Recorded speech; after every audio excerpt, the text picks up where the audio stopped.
What up, what up? Big Mike RC. This morning, we are on the bench. So we have customers DB over here that I've already started ripping apart. This is Wayne's DB. What we're doing is we took it all apart. Here's the old ESC.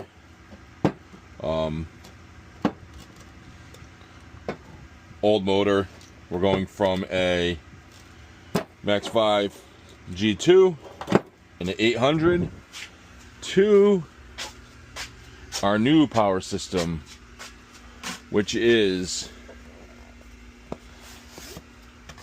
this big beast, the XC 7125 560 ESC and the XC E3 Pro 12S 400 amp ESC. So that's going in, that's coming out. What we're going to do right now is we're going to work on his center diff. I'm going to take it apart, put some new bearings on. His bearings are kind of smoked here. I've got mine out. Also, I just did this one new in the Red Devil. So what I'm going to do is I'm going to open this one up and see how I did this one, how many earplugs I put in, and then we're going to treat Wayne's the same way, and we're going to change these bearings that are just a little crappy, really. Just junk. So let me get this apart and then we'll get right back with you. All right, we're back. So we've got the center diff is here. We've treated it, put a couple earplugs in it, make it a little stiffer just so you can't turn it so easily with your hands. Now we're going to install it back in here.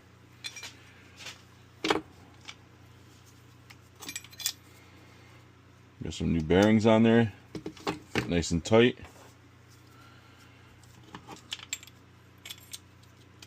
Oh yeah, that's nice. There you go. Now you gotta make sure when you're putting this back together, you gotta drop your drive shafts in first, or you're not going to be able to get them in there, obviously. So just make sure you've got the rear. The rear is longer. The rear in. Front in. Line up your holes.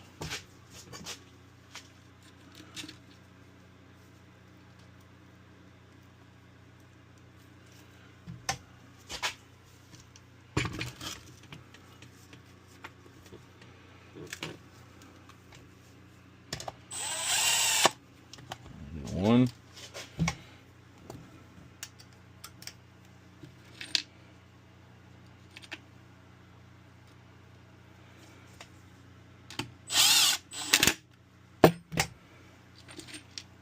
I just put them in with the drill and snug them down. Don't ever tighten them all the way with the drill. You won't be able to feel how tight you're getting it, and that's important. Let's see.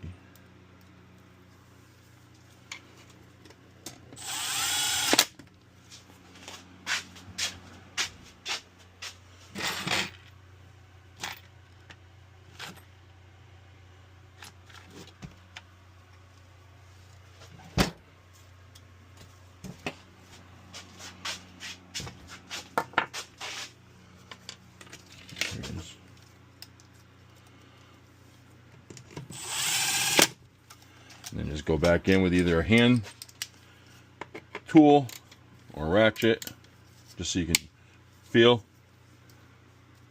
So you don't do that. Even when you're doing it by hand, you can over tighten. Actually glad that happened. So now I can show you that that's the reason why you don't put them on with the drill. Because these bolts are so brittle, they literally snap all the time. Now I'll show you just literally how easy it is to get it out. So usually when it breaks because you got the distance of the chassis. So it breaks, you just take it out. And we start over again.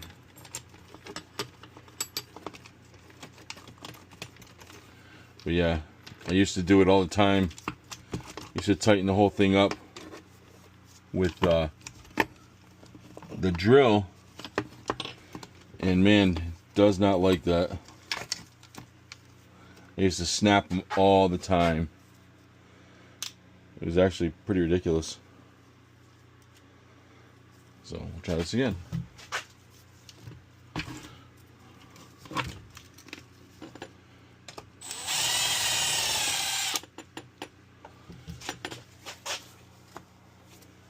There we go.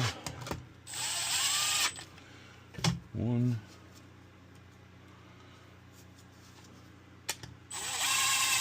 2.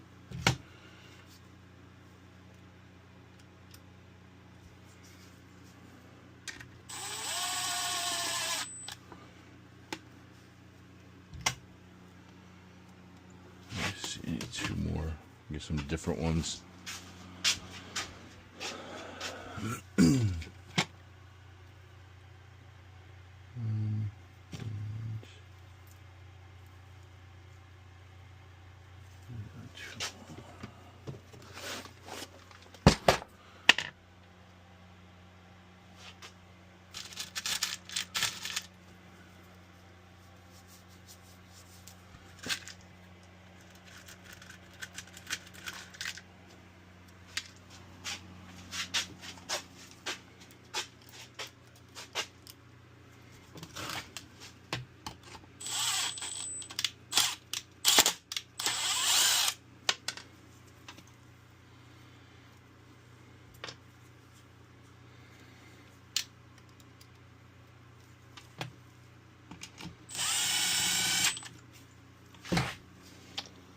That one was no good.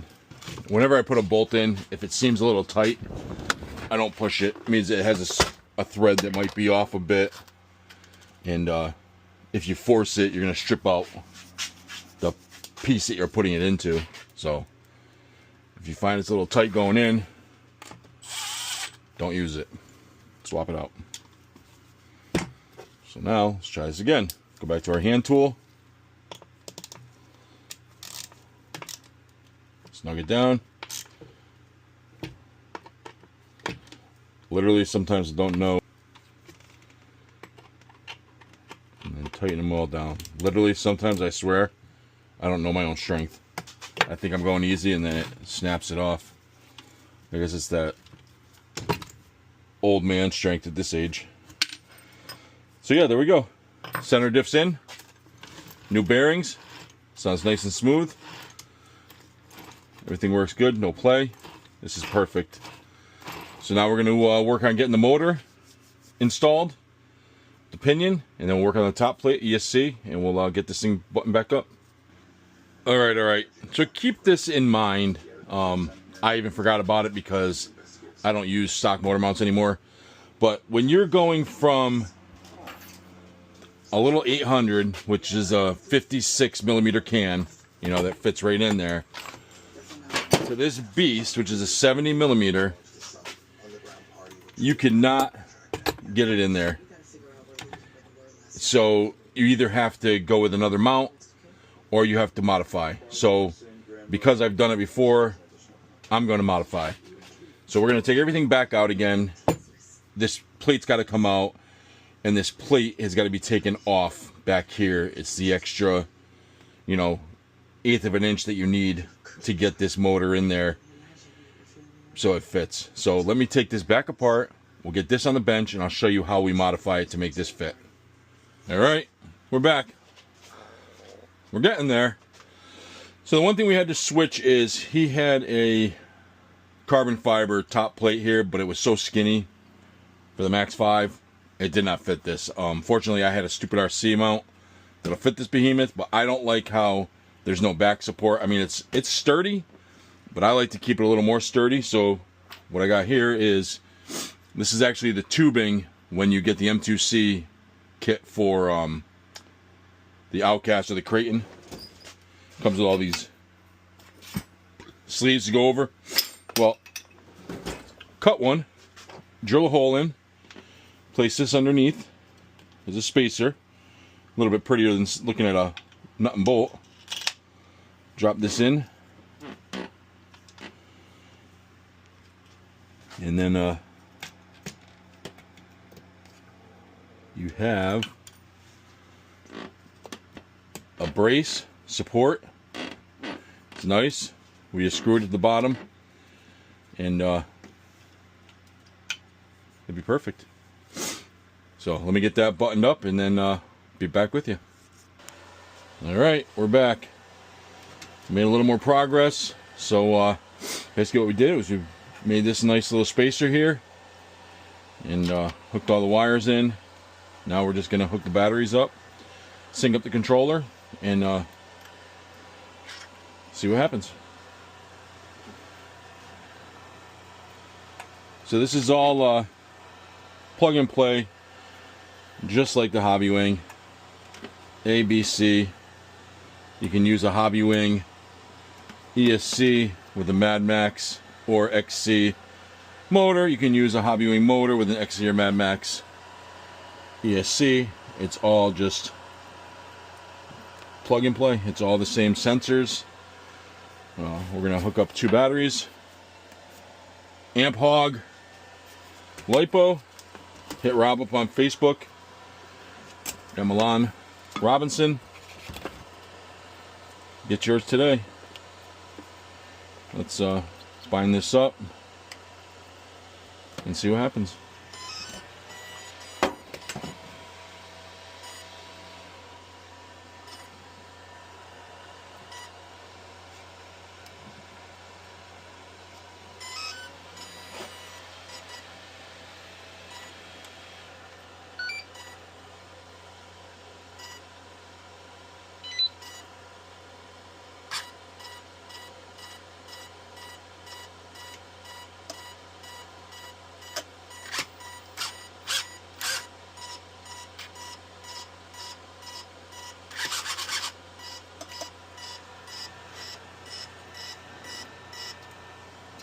So let's switch these two.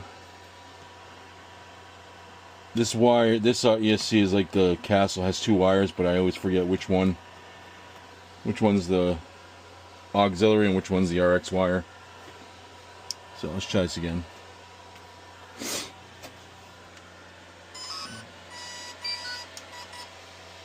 Alright, bind, turn on.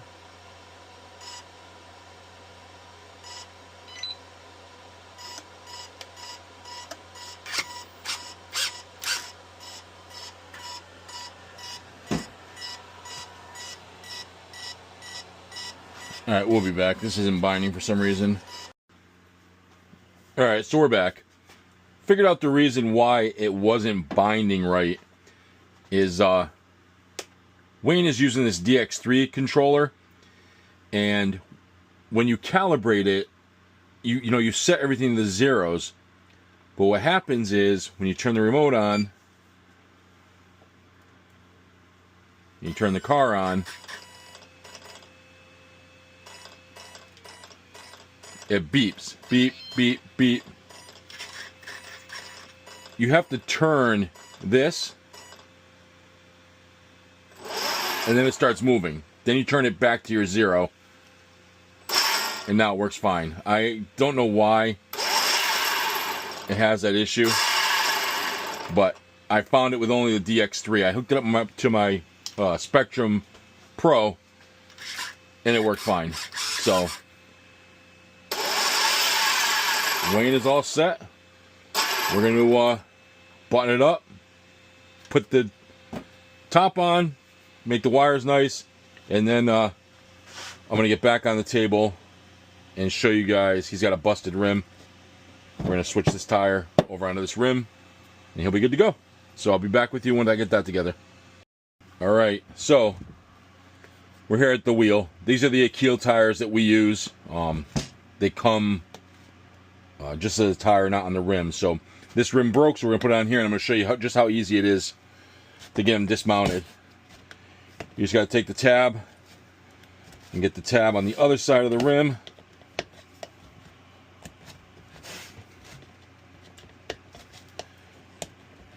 You do a few and you get pretty good at it. So you're getting the tab all the way out so you can stretch the tire over the rim. Usually you don't have to do the whole tire. You can just do, you know, half the tire and then you can push the rest of it through.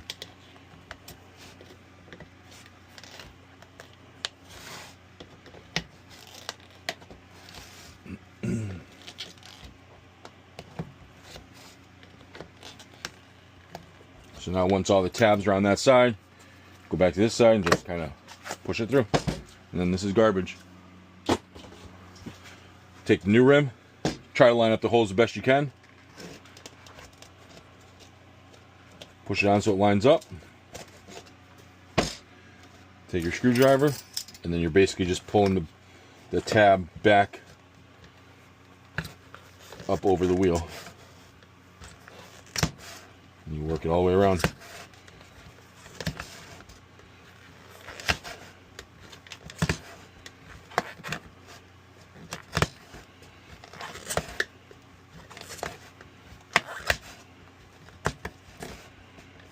If you get a little foam out, it's not a big deal. Just make sure the foam doesn't sit inside the groove here, because then you won't get a good lock on the bead. But you don't have to be gentle with it. The rubber's pretty strong. Like I said, if you do get the foam, get it out of that lock. There we go. And now what I do is, it's a little bit off, so I'm going to show a little trick here. I've got 2 holes over here in this table. Take the rim, put your screwdrivers through, and then you can kind of see what you're off and just turn it. Now it's lined up perfect. Just like that. Then you come back over, take your beadlock wheel, your beadlock, put it on top, get a couple started,